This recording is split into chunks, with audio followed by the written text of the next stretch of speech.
Welcome to Reformed Thinking. You know, usually when we talk about a medical diagnosis, there's a clear expectation of precision. It is, it's kind of like engineering. You break your arm, the x-ray shows that jagged white line on the film, and the doctor just points at it and says, there it is. Right. It's binary. It's broken or it's not broken. It's just a clean assessment. Yeah, and it's comforting. We like things to be visible, to be categorized. But then you look at the human soul, specifically how we relate to success and abundance, and suddenly that x-ray machine is just, it's broken. Oh, absolutely. We are looking at a spiritual landscape that is, well, honestly, it's murky. You put in the hard work, you get the promotion, the bank account grows, and you expect the x-ray to show happiness. But it doesn't. Right. Often it shows a void. And if you are listening to this right now, chances are you have experienced that specific disconnect at some point in your life. It is the absolute definition of diagnostic muddy waters. I mean, truly. The input does not guarantee the expected output. No, it really doesn't. We assume the physical circumstances will dictate our internal reality, but they so rarely do. Which brings us to our mission for you today. In this deep dive into the source material, we are investigating Ecclesiastes chapter 6, verses 1 through 12. We are examining a very specific, heavy affliction observed by King Solomon. Yeah, a really tough one.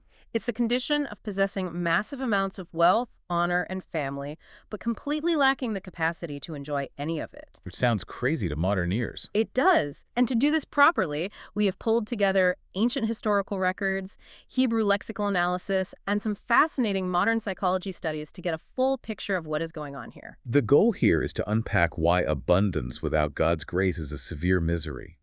We're going to dismantle the false gospel of more. Right. And through that teardown, we want to find actual lasting satisfaction in the Creator rather than the created gifts. Okay, let's unpack this. To grasp the weight of Solomon's warning, we first have to look at the historical setting he was writing from. Because, he was not writing from a place of theoretical philosophy. No. He was not a monk in a desert theorizing about wealth. He was writing during the 10th century BC, which was the absolute peak of Israel's affluence and geopolitical dominance. That context changes everything about how we read the text. The historical record in 1 Kings gives us a staggering picture of this era. Yeah. During Solomon's reign, the text says silver was as common as stones in Jerusalem. That's absurd to even picture. I know, right? Cedar wood, which was a massive luxury item, was as plentiful as ordinary sycamore fig trees. He possessed international trade fleets that brought back gold, ivory, apes, and peacocks. Just importing exotic animals for fun? Yes. He built massive store cities, an unmatched military cavalry, and unimaginable domestic luxury. He had unparalleled resources to scientifically test the hypothesis that material accumulation creates happiness. So he had the limitless budget to run the ultimate human experiment. If you gave someone today $1 trillion and no ethical restrictions on how they spent it to find happiness, that is basically what Solomon was doing. That is precisely what he did, and we have to view this against the prevailing ancient Near East theology of the time. Okay, lay that out for us. Well, the surrounding cultures, and even the popular theology of the Israelites themselves, dictated a strict mechanical formula. It was a theology of retribution. Meaning what exactly, or meaning what in practice? The formula stated that wealth, abundant property, and a long life equaled divine blessing. It was a 1-to-1 ratio. Poverty or an early death equaled a curse. It was a closed equation that left no room for nuance. This sounds incredibly familiar. When you look at our modern culture, this ancient retribution theology feels so much like the secular concept of karma, or even the classic American dream. Oh, 100%. It's the idea that inputting hard work automatically outputs happiness and moral justification. We tell people, if you just grind hard enough, put in the hours, and make the right investments, the universe will reward you with peace and satisfaction. It's a transactional view of the universe. It is entirely transactional. And what's fascinating here is that Solomon stands at the absolute summit of that exact formula. Right. He's the poster boy for it. Yes. If anyone could prove the equation worked, it was him. He checked every single box of the ancient Near Eastern success matrix. Yet, he writes Ecclesiastes standing in the ashes of his own success, realizing the formula was a lie. Wow. He had the visible tokens of blessing, but he realized a man can have the covenant blessings outwardly while being entirely destitute inwardly. I was reading through the lexical notes we gathered for this, and that brings up the Hebrew concept of hebel, which shows up constantly in this text. In English Bibles, it gets translated as vanity a lot, which maybe sounds a bit arrogant or self-obsessed to a modern reader. Like looking in a mirror too much? Yeah. But the literal meaning is much more physical than that, isn't it? Yes, hebel literally means vapor, mist, or breath. It refers to something transient, fleeting, and insubstantial. It cannot bear weight. Imagine walking outside on a freezing winter morning and seeing your breath in the air. For a second, it looks like a solid cloud, but if you try to grab it, there is nothing there. It vanishes. Right. When Solomon looks at all his wealth, his palaces, and his success, he is not saying those things are inherently evil. He is saying they are hebel. A mountain of vapor is still just vapor. If you try to stand on it, you will fall right through. So what does this all mean for you listening today? Because it seems like we suffer from the same mechanical formula, specifically through the prosperity gospel in the modern evangelical landscape. We really do. We might dress it up in different vocabulary, but we still think God owes us a specific emotional output if we provide the right religious input. The connection between the ancient formula and the modern prosperity gospel is undeniable. The prosperity gospel teaches that outward prosperity guarantees spiritual health and divine favor. Yeah. It promises that if you have enough faith, you will be healthy, wealthy, and constantly victorious. But if that were true, the most affluent societies would inherently be the most joyful and spiritually robust. And we know that's not the case. Not at all. When we look at the psychological studies included in our source material, they show massive rates of depression, anxiety, and money-related stress in wealthy nations. Right. The United States is arguably the most affluent nation in human history, yet tens of millions of adults suffer from severe depressive episodes. We have gained the world, but we are utterly miserable. It is like a person spending their entire life climbing to the very top of the corporate ladder. Imagine the sacrifice that makes. Oh, it's immense. You tear your hands up on every rung, you sacrifice your weekends, you miss your kids growing up, you compromise your health, and when you finally pull yourself over the top edge and get the corner office, you look out the window and realize the ladder is leaning against the wrong wall. That's a great way to put it. You spent your entire life striving for a destination that does not actually contain the peace you were promised. That is a terrifying realization for anyone to face. Yeah. And it sets up the theological friction of this text perfectly. Solomon is showing us that the formula of wealth equals happiness is fundamentally broken. It is a false promise that leaves the soul starving. Since we know the formula is broken, we should look at the specific, devastating scenario Solomon uses to prove his point. He sets up a hypothetical situation that really gets to the core of this affliction. Yeah, let's look at that. He identifies a severe, crushing situation. God gives a man comprehensive wealth, possessions, and honor, lacking nothing he desires. Yet God withholds the ability or permission to actually enjoy those gifts, and a stranger consumes them instead. The Hebrew syntax here is the key to understanding the entire argument. It says, a man to whom God gives wealth, yet God does not give him enablement to enjoy them. Okay, so... Two distinct verbs are utilized in that sentence. The verb Nathan, which means to give, is used for the wealth. But God does not give the shalat, which means the enablement, the mastery, or the permission to enjoy it. So they are two entirely separate gifts. The money and the joy do not come in the same package. That is the core reality Solomon wants us to grasp. The material blessing is one gift. The psychological and spiritual capacity to actually enjoy it is a second separate gift. Both require a sovereign decree. I see. God can grant the former while sovereignly withholding the latter. This completely shatters the concept of human autonomy. We naturally assume that if we hold the object, we automatically extract the joy from it. Right, it's automatic. Yeah, if I buy the car, I get the happiness. If I get the house, I get the peace. If I secure the retirement fund, I get the security. But joy is not mechanically produced by acquisition. It is a secondary, sovereign bestowal. You cannot force it out of the object. One of the commentators in our research stack framed this in a way that is incredibly helpful. Picture a person locked inside a massive warehouse. Okay. It is stocked floor to ceiling with the finest canned peaches. They possess total abundance. They are literally surrounded by everything they could ever want to eat. They own the entire building. Yeah. But they lack a simple can opener. Oh, man. The abundance is present, but the sweetness is entirely inaccessible. You can possess the can and still starve to death. Yes. But hold on, though. If we are saying God is a loving father, doesn't handing someone a locked can of peaches feel incredibly cruel? You have someone starving for joy, and God puts the joy right in front of them but hides the key. How do we reconcile that with a loving God? That is the natural human reaction. It feels like a cosmic taunt. But if we pull back and look at the broader biblical narrative, it is actually a severe mercy. How so? The human heart is a factory of idols.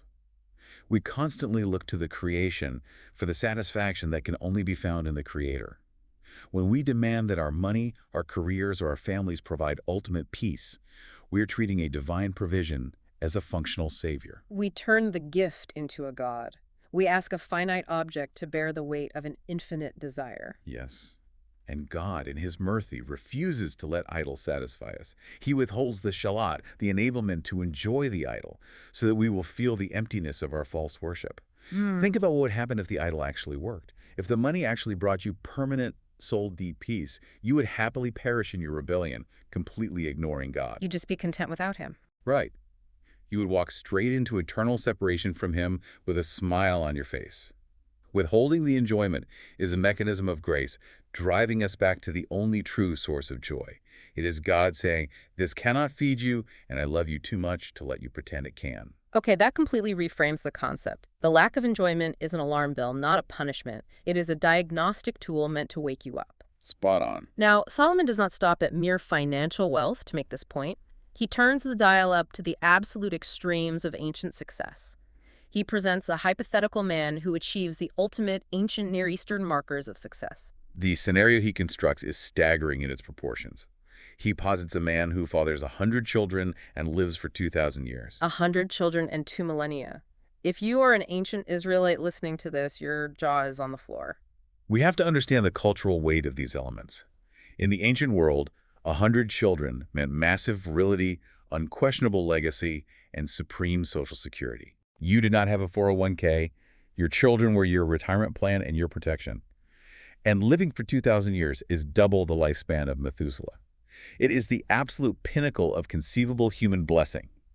It is immortality and infinite legacy combined. But Solomon adds a devastating condition to this hypothetical man. He says, if this man's soul is not satisfied and he receives no burial, a stillborn child is better off. The lack of a burial was the ultimate ancient disgrace. Really? Oh, absolutely. It was not just about the disposal of a physical body. In the ancient Near East, a proper burial was a final act of honor, family loyalty, and covenant memory. To be left unburied signaled judgment, defeat, and absolute abandonment by your family and society. This guy. So this man has 100 children, a massive family tree, yet ends up utterly alone and disgraced. His family does not even care enough to put him in the ground. And the comparison to the stillborn child is shocking. A stillborn child, the Hebrew word is nephil, comes in darkness. Its name, its Shem, which represents identity and legacy, is covered in darkness. Yeah. It never sees the sun. It never experiences a single human pleasure. How on earth can Solomon conclude that the stillborn is better off than the 2,000-year-old billionaire? It comes down to one word, rest. The Hebrew word, nashath. The text says the stillborn possesses rest, while the affluent man does not. I see. Solomon is forcing his audience to realize that the duration of life does not equal salvation. The unregenerate man with massive abundance, living for 2,000 years without a satisfied soul, is living in a prolonged state of torment. Just endless striving. Well, yes, precisely. He is experiencing 2 millennia of agonizing friction, constantly hungry but never full. The stillborn child is spared that restless, unsatisfied earthly existence. Is Solomon just using extreme poetic hyperbole to grab our attention, or is he making a literal biological calculation about the value of life here? This is wisdom literature, so he is deliberately using jarring hyperbole to break through our defenses. He is not establishing a comprehensive doctrine of infant death. He is making a severe rhetorical comparison. Okay, that makes sense. He is saying, take the longest, most prosperous life you can possibly imagine. Now, remove God's grace from it. That life is a heavier burden than never having lived at all. You see this play out in modern headlines all the time. Think about famous, highly successful tycoons or celebrities. You can probably picture a few specific names right now. Yeah, we all can. They possess massive families, sprawling estates all over the world, and they live long lives surrounded by sycophants and yes-men. But then you read about their final years, and they are marked by intense family litigation, complete isolation, paranoia, and palpable misery. It's tragic. Their kids are suing each other over the estate before the person has even passed away. They have the 100 children and the long life, but they have absolutely no rest. It proves that human existence, stretched out indefinitely without God-given enjoyment, is a curse, not a blessing. Yeah. Immortality without grace is just eternal restlessness. So if accumulating all that wealth, building a dynasty, and living forever cannot cure this anxiety, the problem cannot be our external circumstances. Yeah. The defect has to be internal. It's a structural issue with us. Right. What is broken in our actual wiring? Why are we so incapable of being satisfied?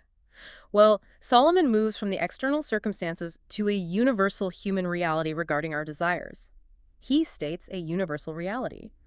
All the toil of man is for his mouth, yet his appetite is not filled. That is the human condition in a single sentence. We work endlessly to consume, yet the consumption never produces finality.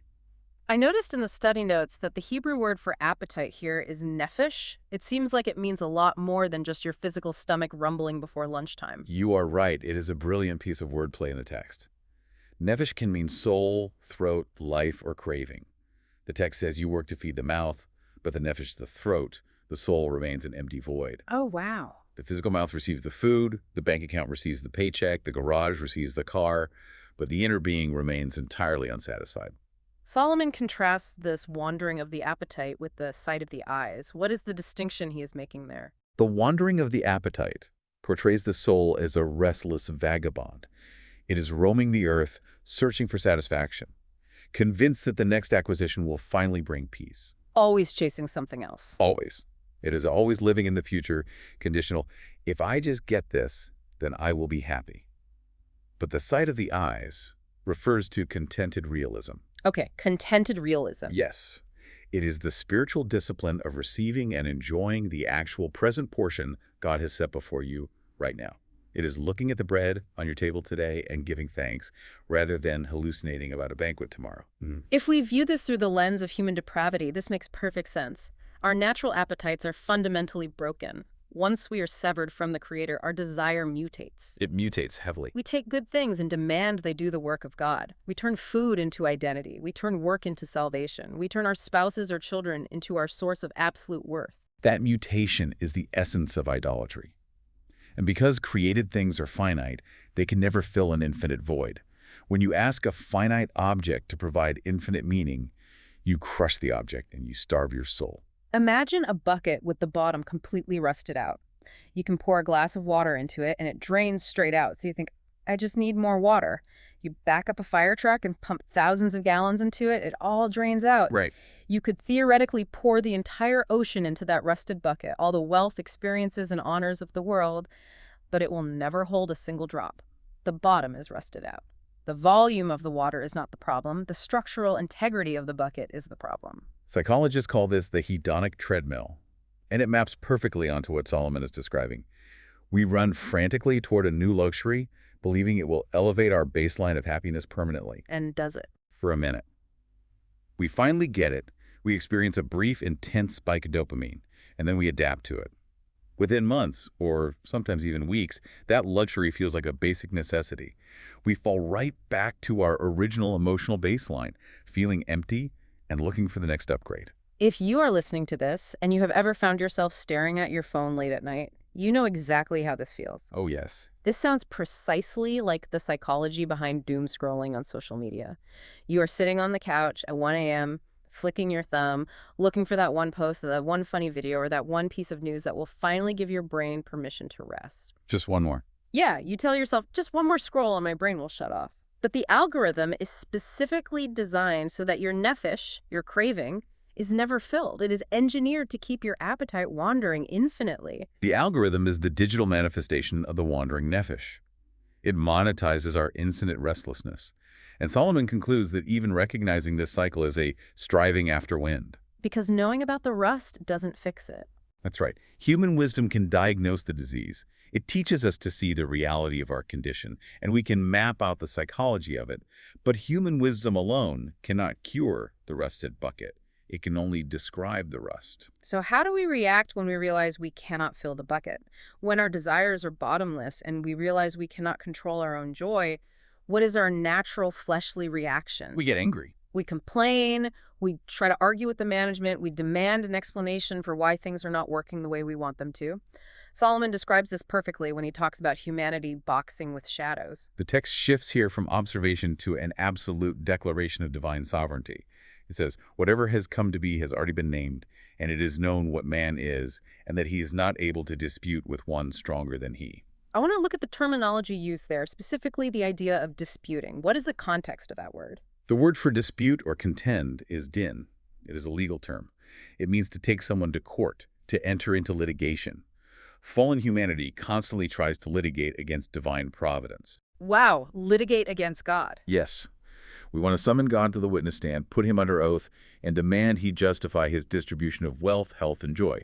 We look at our lives and say, I put in the work, where's the payoff? I demand a hearing. But the text shuts that down immediately by saying God has already named reality. In Scripture, naming implies absolute authority, definition, and foreordination. Exactly. Or I should say yes, absolutely. When Adam named the animals, he was exercising derived authority over them. When God names reality, he is exercising absolute sovereignty. God dictates reality. The creature receives it. This exposes the supreme arrogance of modern humanism. We demand explanations from God as though he owes us a transcript of his eternal decrees. We evaluate our lives based on our immediate comfort, assuming we know what is best for our own souls. We think we are the judge and God is on trial. The text also calls man a shadow. We are weak, insubstantial, and utterly unable to dispute with the one who is infinitely stronger. Multiplying words of complaint only multiplies vanity. We do not know what is good for us, nor do we know the future. We are shadows trying to punch a mountain. And because we are shadows, our perspective is severely limited. We have no idea if a sudden financial windfall would absolutely ruin our character. Right. We might beg God for a promotion or a massive inheritance, not realizing that acquiring it would destroy our marriage or make us arrogant. Conversely, we do not know if a sudden, painful loss might be the precise instrument used to save our souls from self-reliance. We lack the omniscient data required to litigate the case. Think about Job's initial reaction to his suffering. He was a righteous man who lost everything, his wealth, his children, his health, and his immediate visceral impulse was to demand his day in court with God. He wanted a hearing. He wanted a subpoena. He wanted a legal mediator to stand between them so he could litigate the fairness of his situation. He was convinced that if he could just present his case, God would realize a mistake had been made. Yes, Job's friends gave him terrible advice based on that same ancient retribution formula, telling him he must have sinned to deserve it. Job knew he had not, so he demanded an explanation. But God didn't give him one. No. When God finally answered out of the whirlwind, he did not offer Job a neat theological explanation. He did not give him a bulleted list of reasons. He pointed to the cosmos.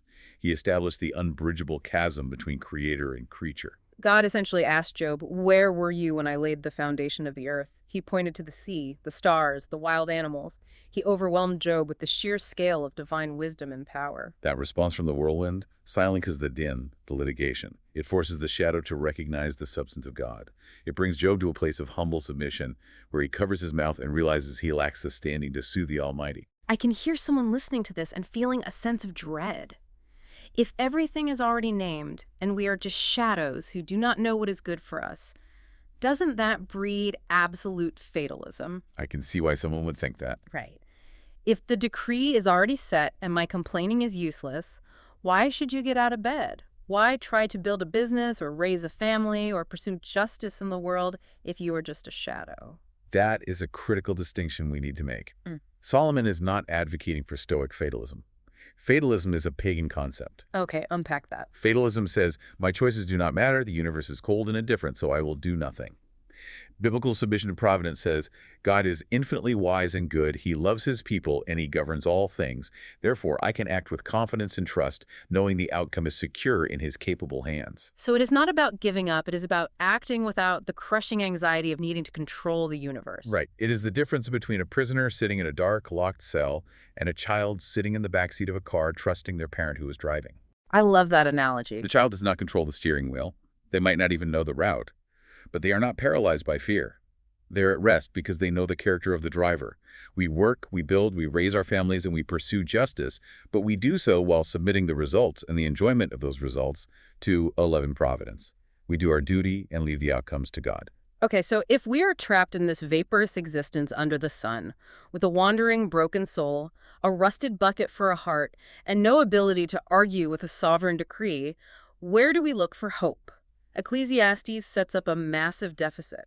It diagnoses the disease perfectly, but who pays the bill? Where is the cure? This leads us to the true dispenser of joy. Ecclesiastes prepares the way by exposing a massive deficit that only Jesus Christ resolves. Amen to that. All of the despair, the unfulfilled appetite, the inability to enjoy the gifts, the endless litigation, these are symptoms of humanity alienated from God through sin. Christ is the incarnate wisdom of God who rescues humanity from the curse of this unenjoyed existence. Let's connect the dots directly from Solomon's diagnosis to Jesus. In Ecclesiastes 6, the unregenerate man lacks the grace to enjoy his gifts. He has the warehouse full of peaches, but he is holding the locked can. And Christ freely gives the unsearchable riches of grace. He does not just hand us another earthly gift to add to the pile of vapor. He reconciles us to the Father. Wow. He restores the broken relationship that allows us to receive any gift, whether it is a meager meal or a massive inheritance, with genuine gratitude.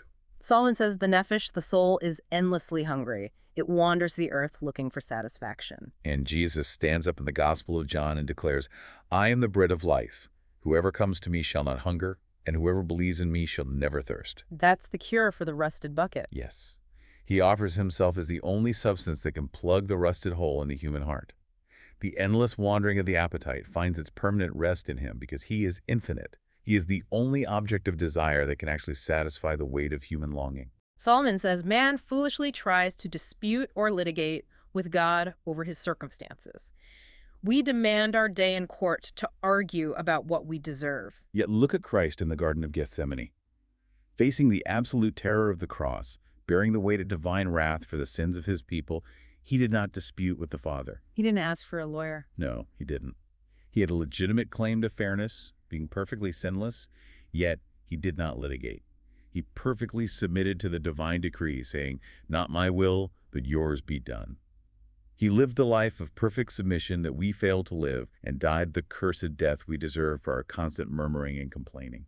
And what about that dark ending with the hypothetical man, where the stillborn child finds rest in the darkness of the grave? Throughout Ecclesiastes, the grave feels like the final oppressive word. It is the great equalizer that makes everything vapor. Under the sun, viewed strictly from a secular earthly perspective, the grave is the final word. But we have to contrast that dark ending with the physical resurrection of Jesus Christ. Yes, the empty tomb changes everything. Because Jesus broke the shadow of death, the grave is no longer the terminus. It is no longer a dead end. It is a doorway. He defeated the vapor. Because of his bodily resurrection, the believer looks forward to a renewed physical creation where joy will be completely unhindered by sin, decay, or loss. The stillborn's rest in the dark grave is replaced by the believer's conscious, everlasting joy in the radiant presence of God. Pointing back to the beginning of Jesus' earthly ministry, think about his temptation in the wilderness. Satan took him up and offered him all the kingdoms of the world and their glory. A massive temptation. Satan was offering him the ultimate can of earthly wealth and honor, but bypassing the Father's timing and bypassing the cross. Jesus had the option to take the shortcut to the crown, but he refused the wealth without the Father's grace. He chose the path of obedience, securing true, eternal satisfaction for his people. He proved in the wilderness that communion with the Father and obedience to his will is infinitely better than the sum total of the world's wealth. He starved physically in the desert, yet his nephesh was completely satisfied in God.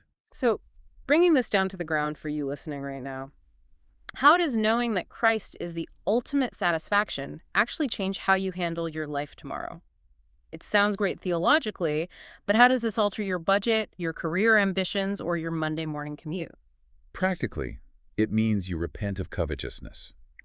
When you see your neighbor's new car or your coworker's promotion, you stop telling yourself the lie that if I only had that, I would have rest. You stop the wandering appetite. Yes, you recognize that thought as a symptom of the wandering appetite. You stop treating your career as a functional savior. When you sit down to handle your budget, you do so as a steward, not an owner. You realize the money is God's provision, not your identity, which frees you to be incredibly generous. It changes the entire posture of your daily life. On your Monday morning commute, instead of resenting the traffic or dreading the workday, you can thank God for the job He provided. You cultivate deliberate gratitude for the ordinary, present portion God has placed right in front of your eyes. You enjoy your morning coffee, you love your spouse, and you do your work with excellence, holding all of it loosely because you know your ultimate treasure is secure in Christ. You are no longer demanding that your life produce infinite joy because Christ has already secured that for you. We must stop wasting our breath trying to extract absolute joy from fleeting gifts. The gifts will break under the pressure.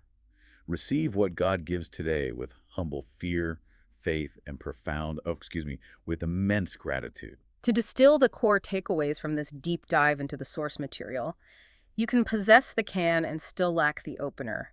You can have a mountain of wealth, a massive family, and a long life and still be crushed by a severe misery if God withholds the capacity to enjoy it. It's a sobering reality. We have a wandering appetite, a rusted bucket that will never be satisfied by the created world.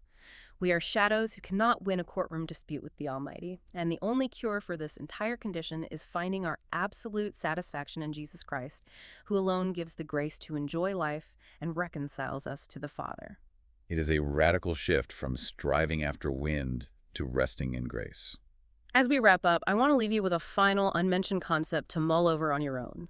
We often treat God's no to our prayers for success as a punishment. We assume He is holding out on us. But what if the very earthly blessing you are begging God to give you right now is the precise idol that would destroy you? Think about that. What if God's refusal to grant you that wealth, that relationship, or that status is not a sign of His absence, but the absolute clearest proof of His severe mercy? He might be keeping your hands empty so you have no choice but to hold on to Him. Think about that the next time you find yourself staring at a locked pantry. Thank you for joining us on Reformed Thinking.